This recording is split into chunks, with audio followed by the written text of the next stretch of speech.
Huh? Oh God, oh no. Cinnamon, no! Cinnamon roll, no! It only lasted for a moment before his entire body almost began to glow an ethereal blue tint, and his eyes began to flicker gold. Ah, Simon! Oh dear.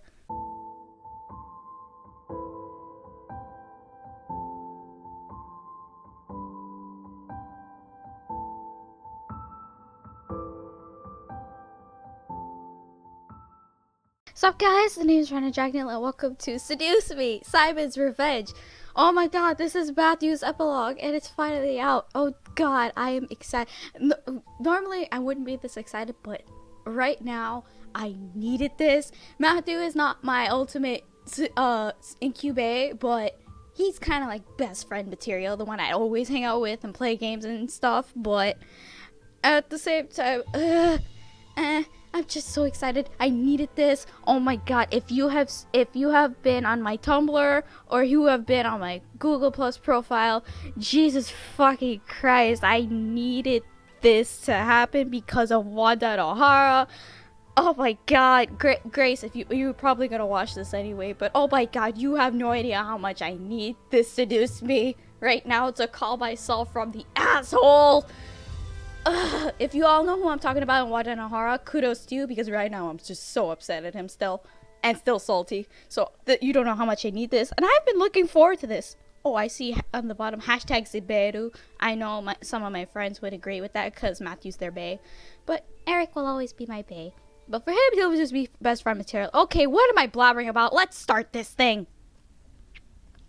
Let's see, I'll put my name. Rena. I expected many things to happen in my life. I expected gratitude. I expected to graduate. I expected to graduate, follow my dreams eventually, and live a happy life with the person I grew to love. Well, I got just that with my absolutely adorable incubus, Matthew. He is adorable, isn't he? Matthew and I had been together for a year. We were happy, we were in love. Everything was perfect between us. Being with Matthew was like a dream come true. We would design toys for the Anderson Toys Company together, and whenever we were free, we would play video games until the pillows of our bed called us to sleep. That would be me too. I always woke up with a goofy grin and would go to bed as happy as a kid after a day full of fun. That was the joy that I got being with Matthew. Aww. However, there were a couple of times in my time with Matthew where life wasn't totally full of laughter. Simon. Did I tell you I called it? I called it. Simon! Get back here! Huh? Matthew? Simon, our dear pet of sorts, was always a handful and managed to add a little spontaneity to our days. Often he'd run around the mansion, exploring new nooks and crannies and finding little gems for his treasure hoard in his corner of the kitchen. Well then. However, sometimes that wasn't enough and he'd start going after Matthew's things, making things disappear one by one underneath Matthew's nose. Being busy and distracted, Matthew would never notice until the amount of missing items piled to noticeable standards. Oh, Matthew, you dork.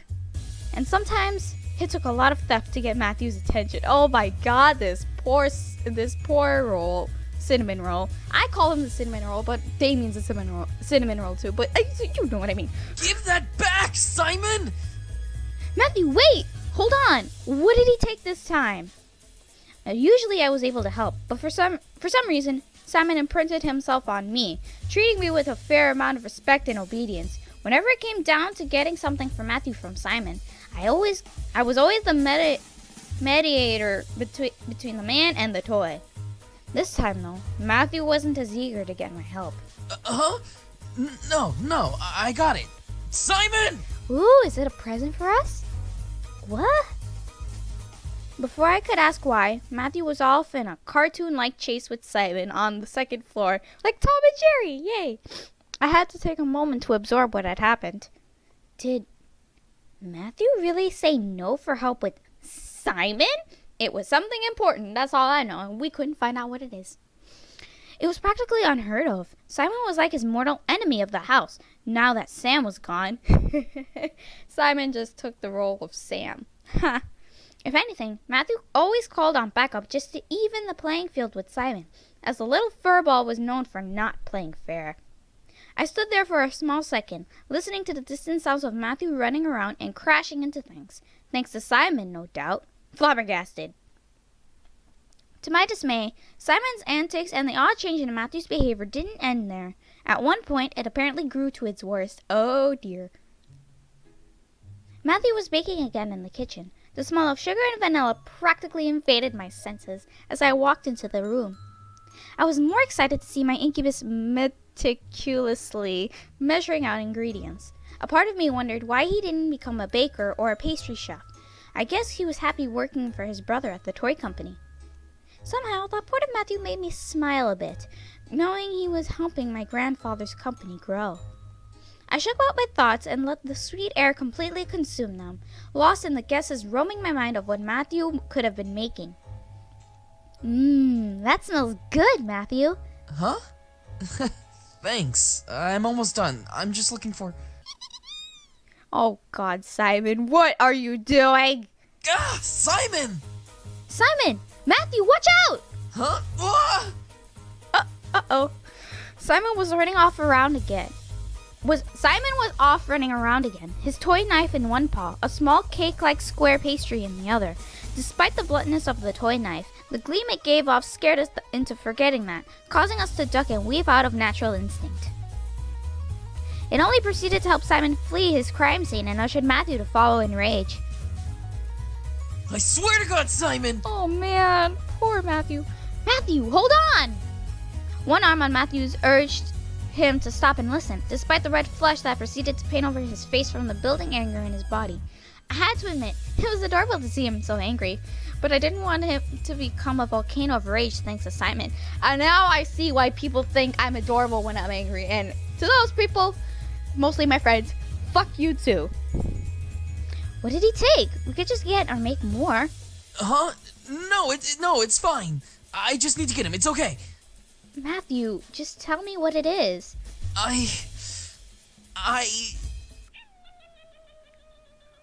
Oh my God, Simon, what are you doing? At that moment, the red flush in Matthew's face instantly paled and he almost looked as white as snow in shock and... fear? Huh? Oh God, oh no. Cinnamon, no! Cinnamon roll, no! It only lasted for a moment before his entire body almost began to glow an ethereal blue tint, and his eyes began to flicker gold. Ah, Simon! Oh dear.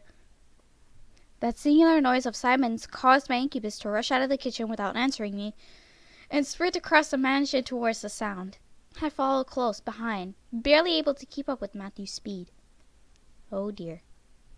When we arrived outside in the backyard, Matthew skidded to a stop, body completely frigid. I rushed up behind him and looked over his shoulder, wondering what froze him so stiffly. At the base of the gazebo sat Simon, crumbs surrounding his body as he licked his lips joyfully. His tail swung back and forth in victory as Matthew fell to his knees in some sort of humiliating defeat. Oh, cinnamon roll, no, you need a hug. Matthew? What's wrong? Oh, that's sad. The look on Matthew's face was completely upset and bursting at the seams of anger. However, I could tell Matthew was holding himself back from straight out doing something stupid. Matthew knew better than to let anger control him. I, however, did not appreciate Simon's games pushing that limit. I glared at the white doll and stepped forward, catching Simon's attention. Unlike Matthew, Simon would remain obedient with me. Ha, take that, you little furball. I didn't want to be harsh, but I had to give him some sort of punishment for eating Matthew's pastry. I grabbed Simon by the scruff of his neck, causing him to squeak, and lifted him to my eye level. You are in very deep trouble, Simon. Simon let out another squeak, but didn't fight back as I marched with him straight back into the mansion and into the dining room, where a nice cage sat at the end of the dinner table. Inside were many things to keep Simon occupied, but it was indeed where he would remain until later. I opened the cage and gently placed him inside, quickly slipping my hand back out and locking the door so he couldn't escape. Simon looked at me with a blank expression before almost shrugging and hopping onto the hamster wheel inside. You're not coming out until Matthew says so, all right? Despite my question, Simon kept running the hamster wheel, causing me to sigh and return to Matthew. Matthew had come back inside and was sitting on the steps of the grand staircase. still looking very down and out about the situation. I grimaced and lifted his head slightly, almost heartbroken at the sight of his puppy eyes. Hey, how about we go to the Pink Lady Cafe for a bit, My treat. Matthew remained silent for a moment before nodding and standing. He wasn't smiling yet, but at least he wasn't completely downtrodden. Pink Lady Cafe! I know this is the background for Valentine Panic. I think it's called that. Sadly, I couldn't play it because money, and Mom banned me. Yeah, ignoring that, let's continue. When we arrived, we ordered our favorite treats and sat at one of the tables. The cafe was recently renovated to look more modern, and it definitely showed in the decor. Despite this, Matthew still didn't look like he was feeling any better. Matthew? Simon's in his cage. It's alright now. Well, I mean, it is, but it isn't. What do you mean? Matthew bit his lip and dug a bit into his strawberry cake, refusing to answer. I could only press my lips together in irritation. What was Matthew hiding from me? Matthew. He lifted his head to look up at me. Please, tell me, what did Simon take from you? Another moment of silence passed before Matthew sighed and slouched back into his chair. What surprised me was his face brightening to a peach pink. It's a ring. What? Huh? It's a ring. Matthew, I'm not understanding what you're saying. It's a ring, okay? It's a ring. A proposal ring. Oh my god. Oh my god. He was gonna. Oh my. So that's why he was so upset. Oh my god, this poor Cinnamon. But I want to hug him right now. That's. Oh. Oh. That's so sweet. What? I found a gold ring in Simon's stash when he dug up trinkets from your grandfather's study, and it seemed to be the same size as other rings you have, and hey, maybe it was in the family heirloom or something, so I wanted to use it in a cake to propose to you, but Simon apparently got mad that I took it, so he's been screwing up my plans, and... Aww. Matthew, hold on. Matthew's face was as red as a tomato at this point, but he looked up at me, digging himself into his shirt and sweater like a shy turtle. I could tell he was holding back from exploding somehow. But he stared, stopping himself from rambling further. I myself was unsure of how to handle this. He wanted to propose to me with a ring he found in the house? And Simon pretty much ate the ring? Or he ate the cake pastry he was hiding in and hid it from me and Matthew. Still, Matthew wanted to propose. So I was right, it was a present, but at the same time, oh my god, it was a propose. That's so sweet, Matthew. Aw, it's kind of cheesy too. You gotta admit, that's kind of cheesy. Putting a ring in a cake and when you eat it, then you get... Yeah, that's kind of cheesy. I'm sorry. Moving on. I could not help but hear my heartbeat escalate to a rapid tempo in my chest. I was beyond happy and joyful, and despite not being asked yet, and despite the situation Matthew was in now, I was more than excited for the future ahead. I felt my eyes start to water as a smile grew on my face, stretching wide in pure joy. Matthew's eyes widened at the sight, and he straightened up a bit in worry. Hey, are you okay? Matthew. I rubbed my eyes and face, trying to calm down from my ever-growing excitement. Matthew hadn't proposed just yet, and the surprise was in essence ruined, but I was beyond thrilled to know that we were going to take those steps in our relationship. As I lowered my hands at last, I grinned at Matthew. I love you so much, Matthew. Matthew stared at me, completely dumbfounded. I didn't want to mention his proposal plans anymore, not wanting to ruin his day further, so I simply laid out my love, hoping he would understand my intent. I was willing to wait as long as it took for him to make things perfect. Matthew finally smiled and laughed a bit. I love you too. Oh, that's so cute! The air around us finally eased we were back to the joyous energy we shared so proudly as a couple. Matthew ate with a little more excited vigor as I watched, thoughts of the future spiraling in my head. So I guess you'll be finding another way to propose to me, huh? Matthew took a moment and nodded to himself with a chuckle. Well, my first plan was ruined by Simon. I have to try something else and really sweep you off your feet. So cute. Matthew, you already do. Matthew blushed and chuckled a bit, stuffing a piece of pastry in his mouth before swallowing it in pride.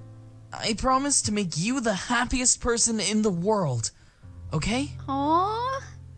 I know you will. Oh my gosh, and that's it for Matthew's epilogue. Oh my god, that was so cute. Oh, Matthew. I really want to hug him right now. I really do. That, even though it's cheesy, even though that's kind of cheesy, I really, really do appreciate that he did this for his love. And oh my god, that's so cute. Well, I hope all you Matthew lovers enjoyed that. Oh my god, that is really cute. Oh, jeez. Matthew. Okay, so this actually calmed me down so much. I am less salty. Oh my god. Who knew something this cheesy could actually cheer me up? So, that's it. Matthew's epilogue. I hope you guys enjoyed it, especially you Matthew lovers. So, oh yeah, so let's look at the credits for this, of course. Written by, of course, the one and only lovely Michaela Laws. Art by Camille Badriel. Oh my god, their art is fantastic. You should go check on Tumblr too. Music by Christopher Escalante. Hi, Chris! And voice talent, of course, Ethan Nakashima. Awesome work, of course. So yeah, that's it for Matthew's epilogue. It's great, fantastic, okay? If you guys, I have links below. You should follow Michaela on her Tumblr, on her Itch.io page, and oh my gosh, she's amazing. Just go follow her. Come on her streams. I'm usually there on her streams every Friday. But today, I don't think she's streaming today, but usually every Friday she streams. And sometimes I'm actually there just to say hi. So yeah, you should check out her Tumblr page and her Itch.io page and everything. You know, check out her work, what she's made, besides Seduce Me, which is really cool. So yeah, go check out her page. Go check out Ethan Nakashima's page. It's really cool. So with that being said, thank you guys so much for watching. If you guys like this video, give it a thumbs up. If you guys would like to see more of my videos, then click subscribe. Anyways, I'll see you guys in the next video.